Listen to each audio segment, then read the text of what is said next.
नमो भगवते वासुदेवाय।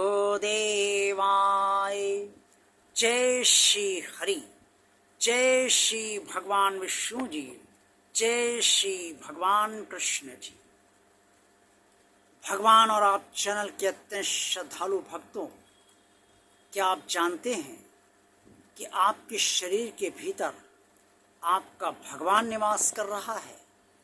आप सोचेंगे कि मैं ये क्या कह रहा हूँ आपसे, क्योंकि अभी तक तो यही कहा जाता रहा है कि ईश्वर का अंश आत्मा ही विराजमान है इस शरीर के भीतर।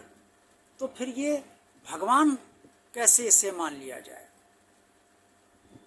लेकिन प्रिय श्रद्धालु भक्तों, ये मैं नहीं कह रहा हूँ, ये भगवान श्री कृष्ण जी ने कुरुक्षेत्र के मैदान में अर्जुन को इस बारे में स्पष्ट तौर पे भली भांति समझाया है, जो श्रीमद् भगवद गीता के अध्याय 13 में श्लोक 22 में स्पष्ट तौर पे वर्णित है।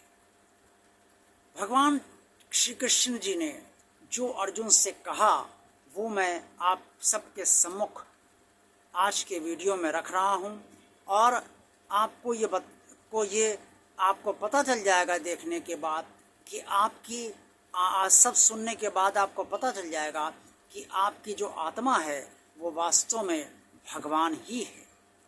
भगवान श्री कृष्ण ने कुरुक्षेत्र के मैदान में अर्जुन से कहा, उपद्रष्टानुमंता चा भरता भोक्ता महेश्वरा परमात्मेति चापयुक्तो देहे अस्मन् पुरुषा परा।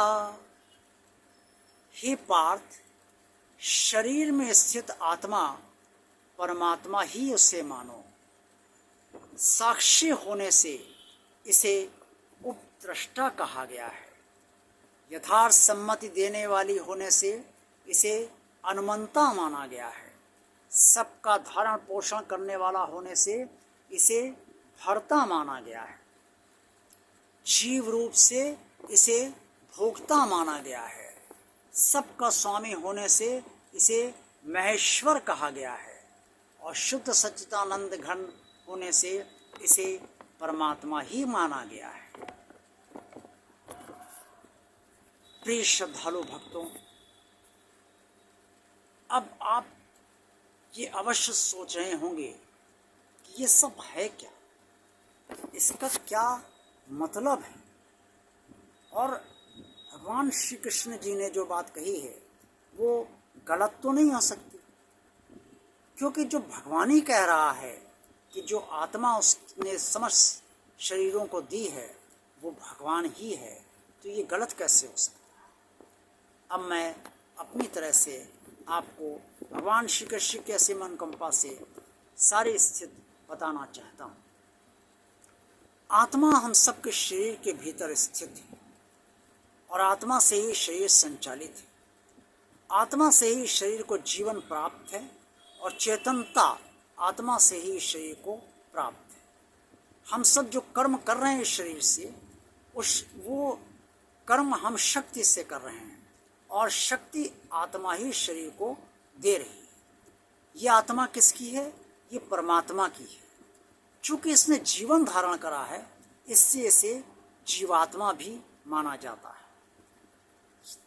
अक्सर आपने देखा होगा, जब कोई भी आपका काम करने की इच्छा नहीं होती तो आप अक्सर ये सोचते और कहते हैं मेरी आत्मा गवारा नहीं कर रही। इसीलिए आत्मा को यथार्थ सम्मति देने वाला माना गया है। आत्मा हर प्राणी के समस्त कर्मों की साक्षी है, लेकिन चूँकि वो भगवान का अंश है और भगवान के रूप में विराजमान है, इससे उसे उपद्रष्टा माना गया। सारे शरीरों को में आत्मा विराजमान है और सबको धारण करे हुए है, और शरीर से कर्म करवाती है, और कर्मों के जरिए शरीर का पोषण करवाती है। इससे इसे सबका धारण पोषण करने वाला होने के कारण भर्ता माना गया है,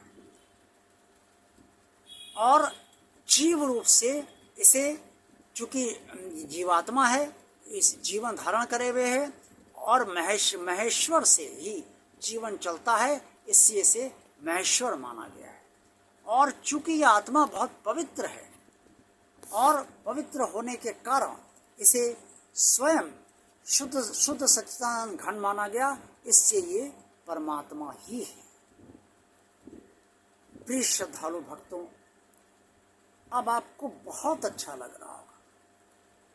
आपके भीतर तो स्वयं भगवान विराजमान है, हम सबके भीतर भगवान विराजमान है। तो भगवान की तरह ही सोचिए, भगवान की तरह ही विचारिए, भगवान की तरह ही निर्णय लीजिए और भगवान की तरह ही कर्म कीजिए। और तब आप देखेंगे कि आपका कितना गहरा जुड़ाव भगवान से बढ़ता जा रहा है। और तब आप ये भी महसूस करेंगे कि आपका जीवन बहुत सरलता से चलने लगा है। आज का वीडियो आपको पसंद आया है तो इसे लाइक अवश्य कीजिए। भगवान और आप चैनल को जिन श्रद्धालु भक्तों ने अभी तक सब्सक्राइब नहीं किया है, वो इसे भगवान का कार्य मानकर और भगवान का कार्य आगे बढ़ाने के लिए इसे सब्सक्राइब अवश्य कर दें। इस चैनल को ज़्यादा से ज़्यादा लोगों को शेयर कीजिए और कमेंट्स बॉक्स में आप सब जो कुछ भी कहना चाहें वो अवश्य कहिए। आप सबका कल्याण हो। ओम नमो भगवते वासुदेवाय। जय श्री हरि, जय श्री भगवान विष्णु जी, जय श्री भगवान कृष्ण जी।